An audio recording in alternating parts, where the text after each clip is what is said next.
Litnikoff winner, if not finalist. How is this dude not legitimately a 90? Like, he's like an 87. Edelman is like an 89. He's better than Julian Edelman. It's disrespectful. It's quite disrespectful. So I would definitely say Brandon Cooks needs to be higher. Kennan Allen should definitely be in the 90s. They have his deep route running is like a 77, which is trash because he beats people with his route running all day. Like he was a 5-star receiver coming into Cal. Everyone knew he was an elite route runner. That's been his deal since Cal when he was playing with his half brother Zach Maynard, and he was still putting up all American type numbers. Kennan Allen's never been a bad route runner. His route running is elite. And honestly, he ran a 4.7. He should be happy that he had like 87 speed. Now, his strength should be stronger because he ran like a 4.7 coming out of college. He was not fast. He was not a burner by the slightest.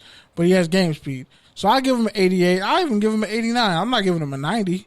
He's not a burner. That's just not happening. He gets open with his route running and his agility and all that.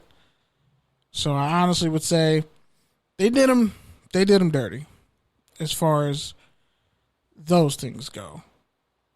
Now, left defensive end, right defensive end, there's also some distinctions there. Khalil Mack was, I think, the top outside linebacker, which he should have been. Jadaveon Clowney was pretty high ranked. But that's not the reason I mentioned Jadaveon Clowney. What is the reason? Exactly. The reason is the franchise tag deadline came up. Grady Jarrett ended up defensive tackle for the Atlanta Falcons, a man who sacked Tom Brady 3 times in the Super Bowl. He agreed with the Falcons hours before the deadline hit. He got his huge payday, 4 years, $68 million on Monday. And it's $42.5 million in guaranteed money. So, shout out to that young man who was a 5th-round pick, and those cats don't get paid on their first contract. He paid now. He got the Brinks truck. Drew Lock signed his rookie deal and didn't know what the quarterback premium pay was. He'll find out in a couple of years if he gets really good and then gets paid, and he'll understand why him and other cats held out for so long. But shout out to him. I think they also got in Kansas State guard. Not Michael Dieter. I forget his name. Dalton Risner. Yeah, Dalton Risner. He signed with the Broncos, too, his rookie deal. Deion Jones, linebacker for the Atlanta Falcons. Yet another player the Oakland Raiders passed on from LSU because they don't know how to evaluate talent, especially if it comes in the form of an LSU defensive player, a linebacker or corner or safety, but you're just stuck with a certain LSU defensive end whose name I won't mention, but we all know who I'm talking about. And if you don't, just go look at the Madden ratings. You'll find out. Okay. It gets me so mad. I get so mad thinking like the one LSU guy you take and he sucks. But anyway, Deion Jones, linebacker, has 4.3 speed, was one of the Katrina kids, managed to work his way into LSU and become damn near an All-American almost. Signed a 4-year, $57 million extension with the Falcons. $34 million of it guaranteed. So, shout out to those gentlemen.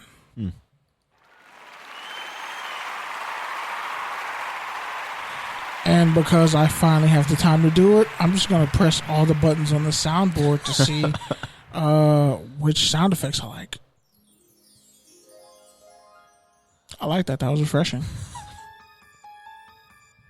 Okay, trap beats. It's a little Exorcist. Oh, we coming back to that one. A little bit of Psycho as well. That's a trap beat. Don't worry about it. That's a good one to have. Yeah. Yep. Laughter, always great. Yeah. Bon Jovi. Of course. Bon Jovi adjacent, I should say. No, I just wanted to really hit that trap beat again.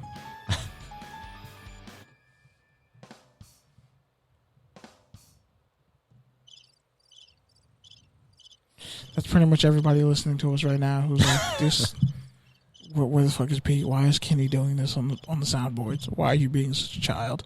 I have a question for you. How was, you saw the new Spider-Man movie, right? Yeah, it was great. Just Spider-Man PTSD. Like, man, boy, way to kill Tony Stark's legacy after he dies. It's so, man. How was... I love Jake Gyllenhaal as an actor. That was my question. There was a really great job he did, and more importantly, even better plot dialogue and script. Like, they haven't made a bad Spider-Man movie with Tom Holland. I'll give them that. Kudos to them. By all accounts. I know. I was curious to know what Jake Gyllenhaal was going to be like, given this is kind of out of his wheelhouse in terms of... Because he mostly does indie movies, but he cashed a big check with Marvel. Speaking of people trying to cash big checks or even just trying to get back in the fold, Martavis Bryant, wide receiver, former Oakland Raider, Pittsburgh Steeler, and Gregory, Dallas Cowboy, both apply for reinstatement. So we'll see how that goes. I'm going to touch on the CBA stuff at the end of the show. But the NFL, just want to point out, the NFL made about $16 billion in revenue and gave every other team a huge cut of money to spend. So when you get mad at NFL players for demanding more money, just know that the NFL had a huge, massive, stupid surplus. And they gave a bunch of money to all the teams. Yeah. So, okay, so the NFL, they want to hit about $25 billion in revenue. And honestly, once all their TV deals run out in 2021, it'll be much easier to negotiate all their prices again. So, there's that. So, question on that. Go for it. Is there a streaming angle to that where if their TV deals are done in, what did you say, 2021? Yeah, they already have NFL Network. Right. So you can buy the NFL package and stream that.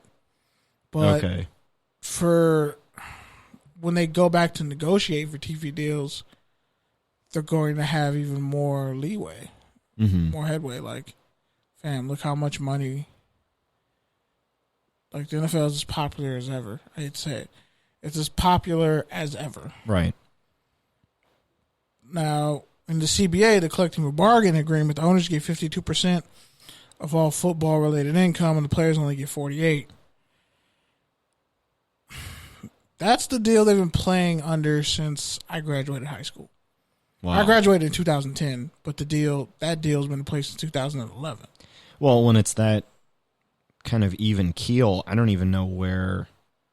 Like 52 to 48 is a huge difference. Okay. When you're talking billions, especially when the players' rights and they're like to retain their ownership on things. The NFL pretty much is the oligarchy when it comes to that. Like they're you can't. They stopped being a monopoly a long time ago. There's like it's there's nothing you can do. Like and then there's news that came out that, you know, oh, they had good talks after these 3 days, but they're probably not gonna, you know, come to an agreement by the beginning of the season. Well, everyone knew that, right? But my thing is, I don't want to. And I kind of said this on Anchor earlier, like them saying pretty much coming out just saying we didn't kill each other during negotiations. Pretty much low key. Like they were close to. We had cordial conversations during this 3-day period. Yeah, but it's ultimately going to come down to money and the players wanting you to fork over that power, and we all know that power is not given; it is taken.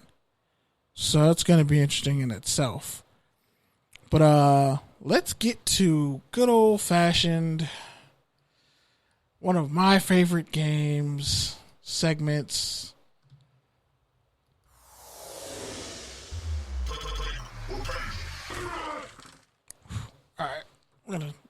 Now, you can join in on this, Ryan. Yeah. If you want.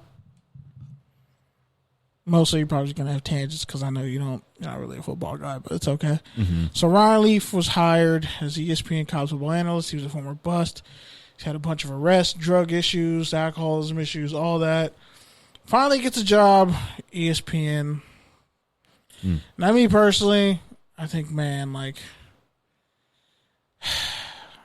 it might just be great to be white. Like, you can just fuck up so many times and, like, ruin your life altogether, and you still keep getting chances, even though you probably kind of don't deserve them. Kind of like Ryan Leaf, but hey, good for him, I guess. Yeah, like, couldn't give Keely Smith a job?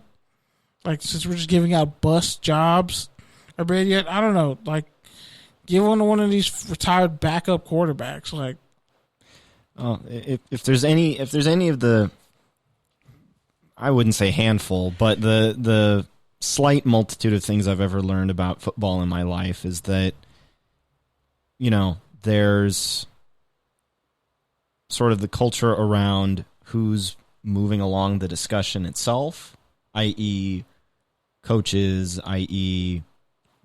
corporate, i.e., those few players that have a lot of say in what they can do, and that includes the ones that have a little bit of a interesting background. And then on the flip side of that, you have the audience. And ultimately, it's probably not going to go beyond that unless you're somebody like, and I know you guys have talked about him before, like Colin Kaepernick, where it went beyond just the football sphere. In this guy's case, it's kind of like, I think people watching just aren't going to care. They're just going to be like, oh yeah, I've seen him play. Former college great. He's had a couple of rough patches, but he's still, you're really making the grade, as Bowie would say. But shout out to you and your constant David Bowie references. They're really unappreciated. I love me some Bowie. He actually had that was the wrong one. My bad. That's all right. Oh, that was also really the wrong one. There we go. Thank you. There we go. So, and I think that's this guy's case. He's got a bubble. He can do whatever he wants. Yeah. That's not believe me, I can give a tangent, but like, we'll save that for your actual tangent. Oh jeez. Even that one I'm not going to go full bore. That's don't go just yeah. Go as far as you need to, as far as you want to. But yeah. So, former Broncos receiver Aaron Burbridge, former Michigan State player and Big Ten receiver of the year. Gesundheit. I never had to sneeze and cough in my life at the same time. It was horrifying. Like, wow, I thought I was going to choke to death. That was scary. Anyway, yeah, so he retired, cut from the Broncos. You see this a lot. Cats get cut from teams, retiring. Whatever. Good luck in the next phase of his life and whatever he does outside of football. Robert Ayers retired, played with the Giants, the Broncos.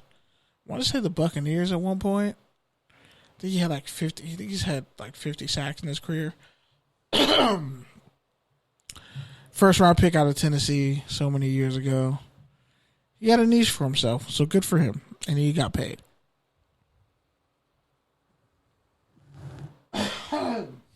Wow. You all right there? No, I don't. That was weird. I had like cotton mouth just now. Okay. Anyway, so Cardinals cut Desmond Harrison after he was issued a felony warrant.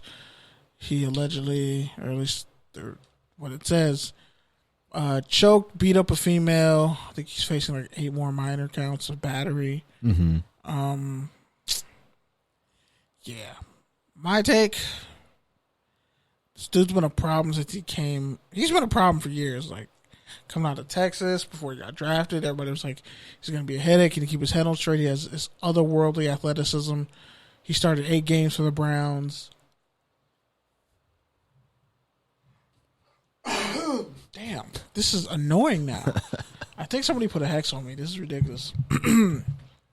I can think of at least 3 people we know that did that. Yeah,